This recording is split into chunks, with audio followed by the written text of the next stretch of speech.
तो बच्चों का नाम प्रश्नावली 4 का प्रश्न नंबर 3 हल कर रहे थे, जिसमें कल हमने पहला सवाल और दूसरा सवाल सीखा। आज इसके शेष 3 सवालों को हम लोग हल करने वाले। आज प्रश्न नंबर 3 लिखा हुआ है 2x धन kx धन 9/8 बराबर 0। हमको k का मान ज्ञात करना है, जबकि वर्ग समीकरण के मूल वास्तविक तथा समान है। तो ठीक कल जैसे हम लोग इसको हल करेंगे, ये सबसे पहले a, b और c के मान हम लोग निकालेंगे। a का मान 2, b का मान k और c का मान 9/8। इस प्रकार जो शर्त है उसको यहाँ सेट करेंगे। यदि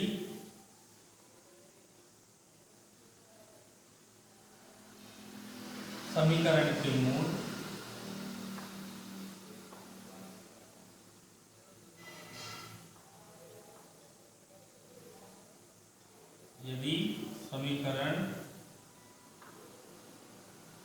के मूल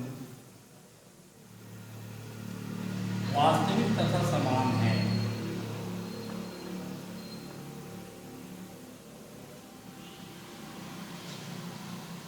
वास्तविक तथा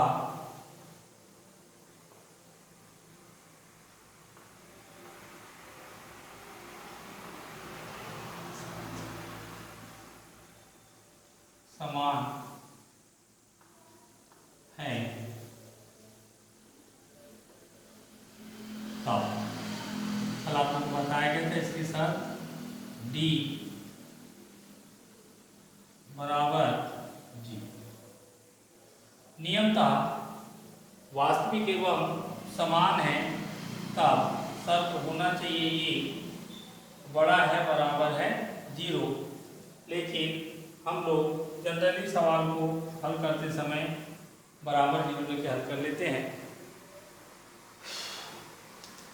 चूंकि ये वाली जो शर्त लिखी है d बराबर 0, ये केवल मूल समान होने के लिए इसका उपयोग करते हैं।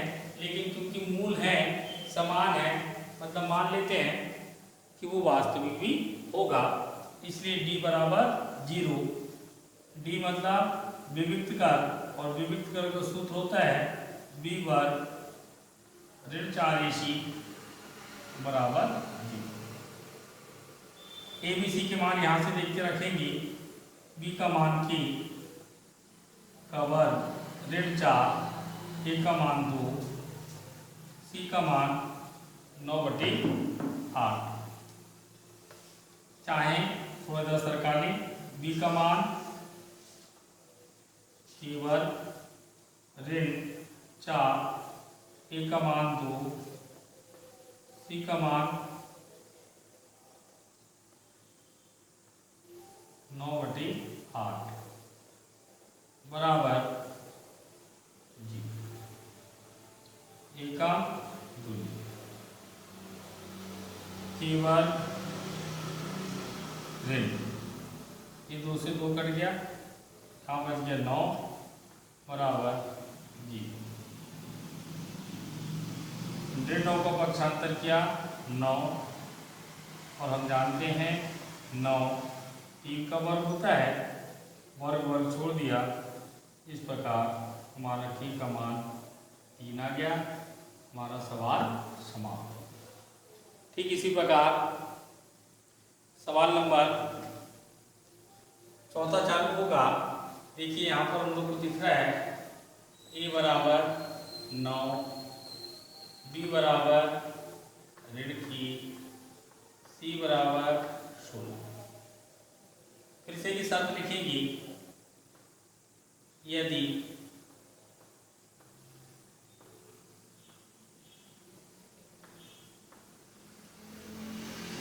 समीकरण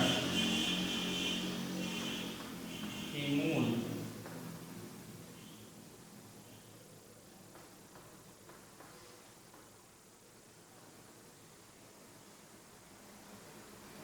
वास्तविक एवं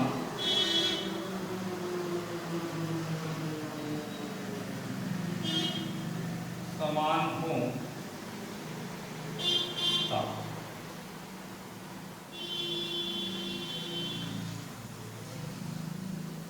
डी बराबर जी। ये मैंने शर्त लिखा, विविध कर का सूत्र लिखा, D1 ऋण 4AC बराबर 0।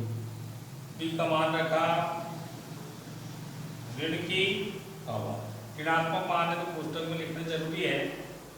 4, A का मान 9, C का मान 16 बराबर 0।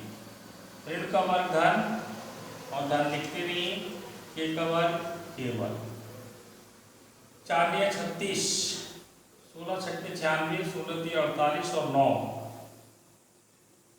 57 अर्थात 576 बराबर 0। ऋण 576 का पक्षांतर किया, धन 576 24 का वर्ग होता है, ये वर्ग हटा दिया, इस प्रकार की मान 24। इस तरीके से हमारा सवाल नंबर 3 और सवाल नंबर 4 समाप्त होता है। एक सवाल और बचा हुआ है, सवाल नंबर 5। इसको मिटा करके सवाल नंबर 5 हम लोग बनाएंगे और इसी के साथ सवाल नंबर 3 का समापन करेंगे। चलो बेटा सवाल नंबर 5 बोलो। kx वर्ग धन 4x धन 1 बराबर 0।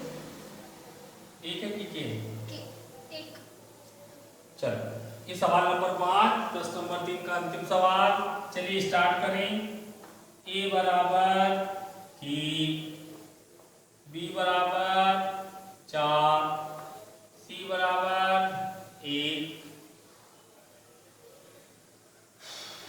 चलिए शर्त जो है शर्त लिखी, यदि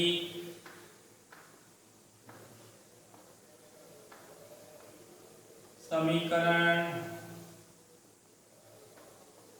की मूल वास्तविक एवं समान हो,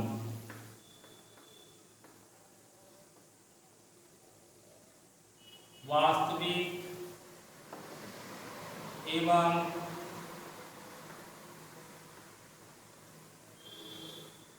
समान हो तब D बराबर 0। D का सूत्र B वर्ग ऋण 4AC बराबर 0।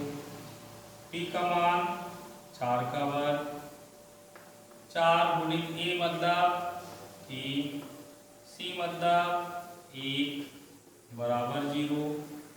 4 का वर्ग 16, 4 1 का 4 और ये साथ में की 16 का पक्षांतर किया, ऋण 4 की बराबर ऋण 16, ऋण से ऋण कट गया, 4 की बराबर 16 की बराबर 16/4, 4 1 का 4 4। इस प्रकार हमारा Q का मान 4 आया और इस तरीके से हमारी प्रश्नावली 4 का सवाल नंबर 3 समाप्त होता है और कल हम सवाल नंबर 4 सीखेंगे।